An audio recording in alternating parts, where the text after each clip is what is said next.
My mother sent a mass text canceling my gender reveal because my sister was getting divorced for cheating. I exposed the truth and uninvited them. I, 31F, was left at a hospital as a newborn. My parents had been trying to have a child for over a decade without success when they decided to adopt. According to my dad, when they first saw me, they knew I was meant to be their daughter. The adoption process took months. Interviews, home inspections, paperwork, but they persevered. I grew up as their only child for several years, surrounded by their love and attention. My paternal grandparents embraced me from day one. They celebrated my birthdays, included me in family traditions, and treated me exactly like their other grandchildren. My father's siblings and their children also welcomed me without question. We spent holidays together, went on camping trips, and maintained close relationships even as we grew older. My maternal grandparents were a different story.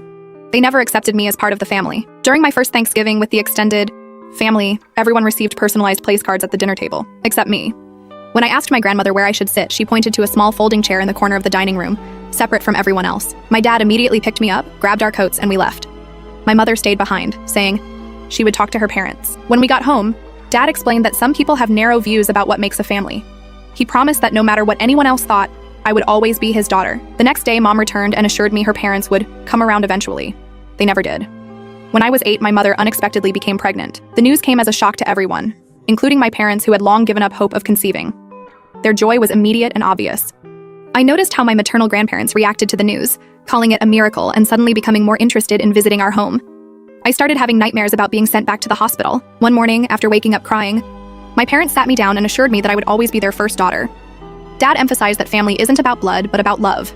Mom suggested I could help decorate the nursery and become a big sister. The idea of having a sibling eventually grew on me. Hannah was born in spring. I remember standing on my tiptoes beside the hospital bed to see her tiny face.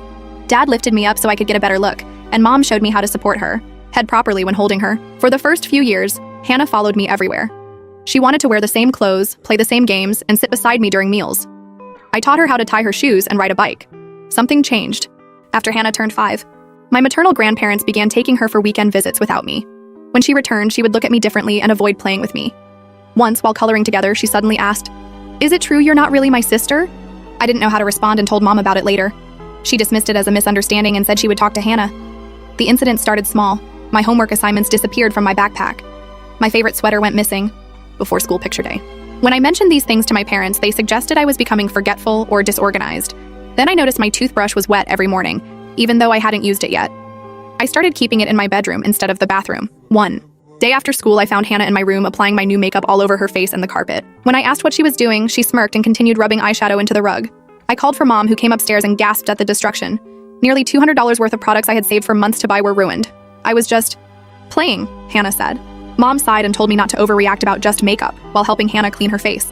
When I pressed further, Hannah finally admitted between sobs that she had also been the one taking my things and using my toothbrush to clean the toilet. Mom seemed shocked and asked her why. "Grandma says she's not really my sister," Hannah blurted out. "She says Sophie doesn't belong in our family and gets too much attention. Grandma says you and Dad spend too much money on her when it should be saved for me." Mom paled and immediately called Hannah's grandparents. I couldn't hear the conversation, but afterward, Mom explained that her parents were old-fashioned and that Hannah shouldn't listen to everything they said. She promised to limit Hannah's unsupervised visits with them. Dad wanted to cut contact completely when he found out, but Mom convinced him that would be too extreme. Despite Mom's promises, nothing really changed. Hannah continued visiting our grandparents alone, and her behavior toward me worsened. By high school, she openly mocked my appearance in front of my friends. She accidentally spilled drinks on my homework and borrowed clothes without permission, returning them damaged. Dad consistently defended me and disciplined Hannah, while Mom made excuses for her behavior. "She's just going through a phase," became Mom's standard response. Meanwhile, I withdrew and focused on academics, spending more time with my friends and less time at home. When I left for college, things improved simply because of distance. I visited during holidays but otherwise stayed on campus, working part-time and focusing on my degree. After graduation, I moved to a different city for a job opportunity and only saw my family during major holidays. During one Thanksgiving visit, I brought my boyfriend Thomas to meet everyone. Hannah, then 20, spent the entire evening touching his arm while talking, sitting unnecessarily close to him on the couch, and asking if he wanted to see her apartment. When Thomas excused himself to use the bathroom, Hannah followed him into the hallway. Later, Thomas told me she had slipped him her phone number and suggested they get together sometime without the baggage. When I confronted her, she laughed and said, "Don't be so sensitive, it's not like he's anything special." Dad overheard and demanded Hannah apologize. She refused, saying I was overreacting as usual. Mom stayed silent throughout the exchange. Thomas and I left early, and after that, I limited my visits even further. 2 years ago, my maternal grandparents organized a family cruise to celebrate their 50th wedding anniversary. Every family member received an invitation except me. Dad immediately declined to attend, which sparked an argument between my parents. Hannah accused Dad of always taking Sophie's side and insisted he should come without me since I probably wouldn't want to be trapped on a boat with the family anyway. Dad held firm in his decision. Mom and Hannah went on the cruise without him. Afterward, Hannah posted dozens of photos tagged real family vacation, and blood is thicker than water. I blocked her on social media after that. Through therapy and the support of Thomas, now my husband, I gradually learned to set boundaries. When Hannah made snide comments about my career, house, or relationship, I responded firmly instead of withdrawing. This clearly surprised her, as she was used to me staying quiet. During one family dinner, when she remarked that my promotion was probably due to affirmative action for orphans, I replied that at least I had a career path, unlike someone who had changed majors 3 times and still worked part-time at a mall kiosk. She stormed out, and Mom followed to console her. Dad and I finished dinner alone, and he told me he was proud of me for standing up for myself. That night, I overheard my parents arguing about Hannah's behavior and Mom's continued defense of it. 5 months ago, I discovered I was pregnant. Thomas and I had been trying for almost a year, so the news brought us immense joy. We told my parents over dinner, and they reacted with excitement. Even Mom seemed genuinely happy. Dad immediately started making plans to convert his home workshop into a nursery for when we visited with the baby.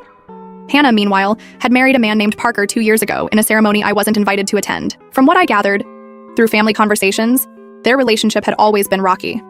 Hannah frequently complained about Parker to Mom, who then relayed these issues to me despite my lack of interest in Hannah's marital problems. Last month, I decided to host a gender reveal party. Juice, a small gathering with close friends and family where we would cut into a colored cake. Thomas's parents were flying in for the occasion, and my father's side of the family had all confirmed their attendance. My mother initially offered to help with preparations but became increasingly distant as the date approached. 3 days before the party, Mom called. Her voice sounded strained as she explained that Hannah was going through a difficult time and had moved back home temporarily. According to Mom, Parker had misunderstood a situation and was now filing for divorce. Given these circumstances, Mom suggested that I postpone my gender reveal party as it would be insensitive to celebrate while Hannah was suffering. I explained that invitations had been sent, people were traveling to attend, and the bakery order was confirmed. Moreover, my pregnancy had nothing to do with Hannah's marital problems. Mom became insistent, saying family should support each other during crises and that I was being selfish by proceeding with my plans. Hannah needs everyone's support right now, she said. You can always have your party later when things settle down. I refused to cancel, suggesting that if Hannah felt uncomfortable, perhaps she and Mom could skip the event. This response apparently offended Mom, who hung up after saying I had always lacked empathy. The morning of the party, I received a group text from Mom addressed to all guests. She explained that due to a family emergency, my gender reveal party was canceled until further notice. She apologized for the inconvenience and promised updates about rescheduling. I had received no prior notification of this decision. When I called Mom, she arrived at my house 30 minutes later, explaining she had saved me from embarrassment. According to her, celebrating a pregnancy while Hannah was dealing with divorce would appear tasteless to extended family. She described my gender reveal as a trivial event that could easily be postponed to accommodate Hannah's emotional needs. For the first time in my life, I asked my mother to leave my house immediately. She seemed shocked by my reaction and attempted to justify her decision further, but I opened the front door and waited silently until she left. Thomas came home early from work after I called him.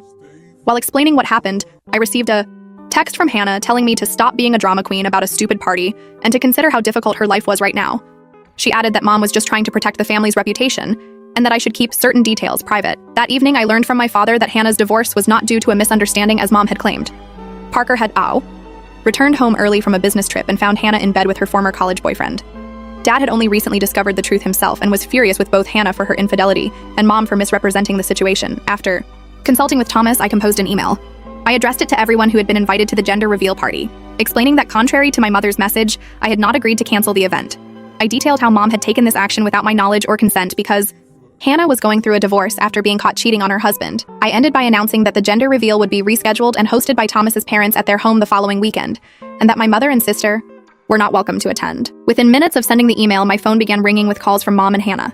I silenced it and went to bed. The next morning, I had 17 voice messages and over 30 texts demanding I fix the situation and send a retraction email claiming my previous message was sent in anger and contained fabrications. I did not respond to any of these communications. Instead, Thomas and I proceeded with planning the rescheduled event with his parents. My father called to say he fully supported my decision and would attend the new party. He also mentioned that things at home had become increasingly tense, with Hannah blaming me for ruining her reputation, and Mom torn between defending Hannah and recognizing the inappropriateness of canceling my event. The rescheduled gender reveal party took place without incident. We discovered we're having a girl. Thomas's family, my father, and friends from both sides created a warm, supportive atmosphere. Several of my cousins from my father's side attended and expressed their disappointment in my mother's actions. A week later, Dad called to tell me that Hannah's ex-boyfriend, the one she had been caught with, was actually married with 2 children. His wife had discovered the affair and contacted Parker with evidence dating back months. The situation had become public knowledge among their social circle, and Hannah blamed me entirely for exposing her initial infidelity. claiming I had ruined her chance at reconciliation with Parker. Furthermore, Dad had given Hannah an ultimatum: either find her own apartment or commit to therapy and apologize to me. Hannah chose to move out, apparently staying with friends temporarily while accusing Dad of picking the adopted kid over his real daughter. Mom has attempted to contact me several times, though her messages focus primarily on how I've damaged her relationship with Hannah rather than acknowledging how her actions hurt me. She maintains that canceling my party was the right decision, given the circumstances, and that I overreacted by exposing Hannah's infidelity. Dad visits regularly now, sometimes staying for dinner and helping Thomas prepare the nursery. He recently mentioned that while he and Mom are still together, their relationship has been strained by these events. He doesn't anticipate divorce, but has made it clear to Mom that her treatment of me over the years has damaged their marriage. As for me, I've decided to limit contact with both Mom and Hannah going forward. I don't want my daughter exposed to the same dynamics I experienced growing up. Thomas fully supports this decision. My due date is approaching quickly. Thomas and I have completed childbirth classes and finalized the nursery. We've chosen a name, but are keeping it private until she's born. Dad has already purchased a small bookshelf and filled it with children's books for his future granddaughter. Update 1. It's been 6 weeks since my last post. My daughter Lily was born 2 weeks ago. Healthy and perfect in every way. The birth went smoothly and we came home after 2 days in the hospital. Thomas took paternity leave and has been incredible with night feedings and diaper changes. Dad was our first visitor at the hospital. He brought a handmade wooden music box that plays a lullaby when wound. He sat in the hospital chair holding Lily for hours. Thomas's parents arrived the next day with more practical gifts: diapers, wipes, and freezer meals. Mom showed up unannounced on our 3rd day home. She brought an expensive designer outfit for Lily, size 6 to 12 months, not newborn, and acted as if nothing had happened between us. She attempted to take Lily from my arms without asking, insisting she knew better how to hold a baby since she'd actually given birth. Thomas intervened and suggested Mom should have called before visiting. She left shortly after, texting later that I had turned my husband against her. Hannah has not reached out directly but sent a generic congratulations card with no personal message. According to Dad, she's been staying with our maternal grandparents, who continue to criticize my vendetta against the family. They did not acknowledge Lily's birth. My paternal grandparents, now in their 80s, made the journey to meet their great-granddaughter. My grandmother brought the baby quilt she had made for me when I was adopted, freshly cleaned and restored. She told me she had always saved it, hoping I would use it for my own child someday. Dad mentioned that Mom has been attending individual counseling at his insistence. She apparently recognizes some problematic patterns in her relationship with Hannah but still struggles to understand my perspective. He recognizes that years of enabling Hannah's behavior won't change overnight. Thomas returns to work next month. My company offers remote work options for new parents, so I'll be working from home part-time starting in a few weeks. We found a daycare for when I return to the office, though that won't be until Lily is at least 6 months old. For now, we're establishing our new routine as a family of 3. Thomas's mother visits weekly to help with laundry and meal prep. Dad comes by every few days, always calling first to check if it's convenient. Update 2. 4 months have passed since Lily's birth. She's growing quickly and recently started rolling over. Her smile lights up the room, especially when she sees her grandfather or Thomas return from work. Last month, I received an unexpected email from Parker, Hannah's ex-husband. He thanked me for being honest about the circumstances of their divorce, explaining that Hannah and my mother had been spreading a narrative that he was abusive and unfaithful. My email to the family had inadvertently cleared his name among mutual acquaintances. He wished me well with my new family and apologized for any stress the situation had caused during my pregnancy. 2 weeks ago, Mom showed up at our door again, this time with Hannah.